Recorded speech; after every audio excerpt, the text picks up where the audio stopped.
மண்கலம் கவிழ்ந்த போது வைத்து வைத்தடுக்குவார், வெண்கலம் கவிழ்ந்த போது வேணும் என்று பேணுவார், நன்கலம் கவிழ்ந்த போது நாரம் என்று போடுவார், என் கலந்து நின்ற மாயம் என்ன மாயம் ஈசனே.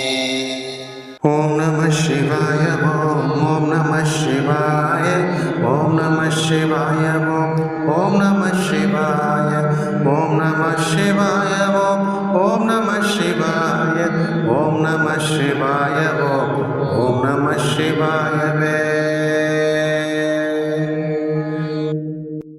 மண்பானை கவிழ்ந்து உடைந்து போனால் அது தேவைப்படும் என எடுத்து அடுக்கி வைப்பார்கள். வெண்கலப்பானை வீழ்ந்து நசுங்கி போனால் அது வேணும் என்று பாதுகாப்பார்கள். ஆனால் நமது உடம்பை விட்டு உயிர் போய் கிடக்கும் போது அதனை பிணம் என்று இகழ்ந்து அது கிடந்தால் நாரும் என கூறி குழிவெட்டி அதனில் போட்டு மூடிவிடுவார்கள். இப்படி ஒரு காசுக்கும் கூட உதவாத என் என்சான் உடம்பில் நீ நின்று ஆடிய மாயம்தான் என்ன மாயமையா ஈசனே.